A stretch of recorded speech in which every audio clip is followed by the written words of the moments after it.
అందరికీ నమస్తే. ఆంధ్రప్రభ భక్తి ఛానల్కి స్వాగతం. నేను మీ సంతోషి.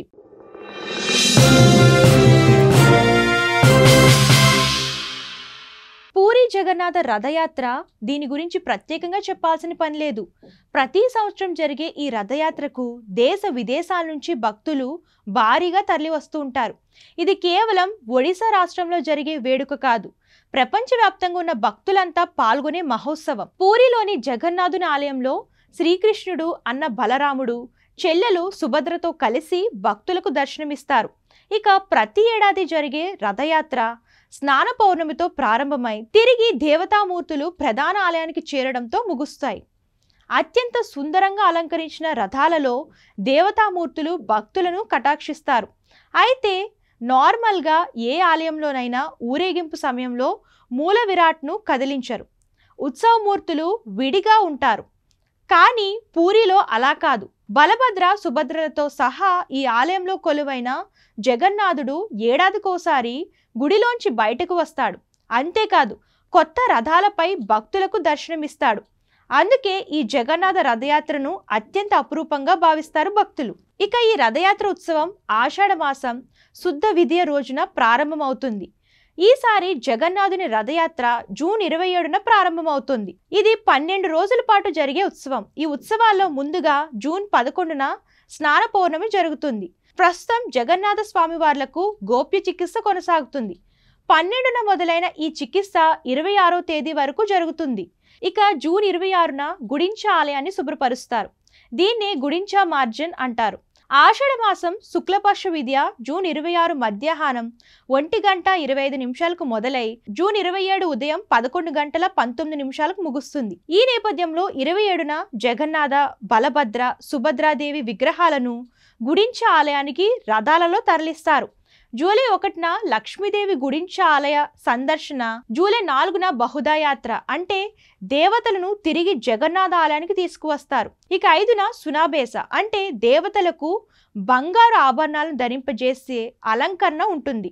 అదే రోజున నీలాద్రి విజయ్ అంటే దేవతలు తిరిగి దేవాలయంలోకి ప్రవేశిస్తారు. అయితే ఎక్కడైనా దేవతామూర్తుల ఊరేగింపు సేవలో ఏటా ఒకే రథాన్ని వినియోగిస్తారు. కానీ ఈ సాంప్రదాయాలన్నిటికీ మినహాయింపు పూరి జగన్నాథ ఆలయం. బలభద్ర సుభద్రలతో సహా ఈ ఆలయంలో కొలువైన జగన్నాథుణ్ణి సంవత్సరానికి ఒకసారి ఆలయంలో నుంచి బయటకు తీసుకువచ్చి భక్తులకు కనువిందు చేస్తారు. అలాగే ఊరేగించేందుకు ఏటా కొత్త రథాలను నిర్మిస్తారు.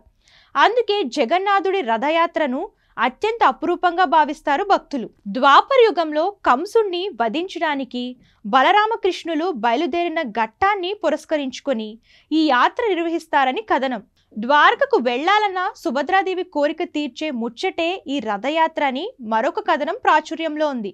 ఇక గుడించాదేవి మందిరం విషయానికి వస్తే పూరి జగన్నాథ ఆలయాన్ని నిర్మించిన ఇంద్రద్యోమ్న మహారాజు భార్య గుడించా.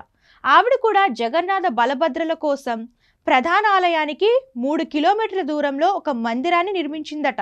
అదే గుడించా ఆలయం. రథయాత్రలో భాగంగా అక్కడికి తీసుకువెళ్లిన 3 విగ్రహాలను ఈ గుడిలోని రత్న సింహాసనంపై కూర్చోబెట్టి గుడించాదేవి పేరిట ఆతిథ్యం ఇస్తారు.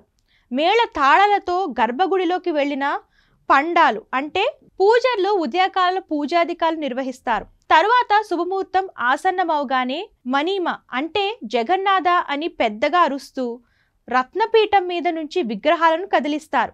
ఈ క్రమంలో ముందుగా దాదాపు 5.5 అడుగుల ఎత్తుండే బలరాముడి విగ్రహాన్ని తీసుకువచ్చి ఆయన రథమైన తాళిధ్వజంపై ప్రతిష్ఠిస్తారు. అనంతరం ఆ స్వామి విగ్రహానికి అలంకరించిన తలపాగా ఇతర అలంకారాలను తీసి భక్తులకు పంచిపెడతారు.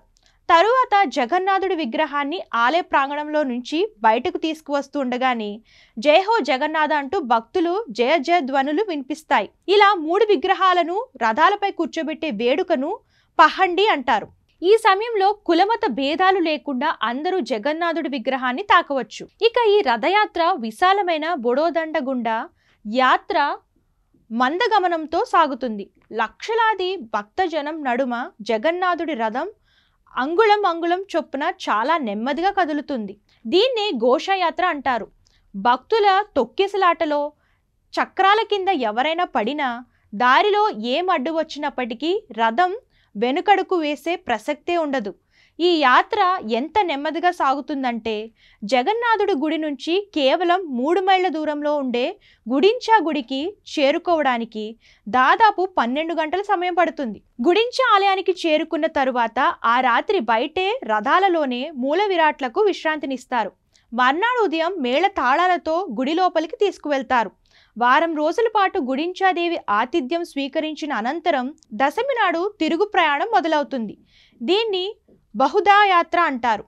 ఆ రోజు మధ్యాహ్నానికి 3 రథాలు జగన్నాథ ఆలయానికి చేరుకొని గుడి బయట ఉండిపోతాయి. మర్నాడు ఏకాదశి నాడు స్వామివార్లను బంగారు ఆభరణాలతో అలంకరిస్తారు. సునావేశగా వ్యవహరించే ఈ వేడుకను చూసేందుకు భక్తులు పెద్ద ఎత్తులో తరలివస్తారు. ఇక గర్భాలయం నుంచి మూల విరాట్లను వరుస క్రమంలో రథాలపై తరలించడానికి వీలుగా ముందు రోజు రథాలను మలుపు తిప్పటం ఆచారం.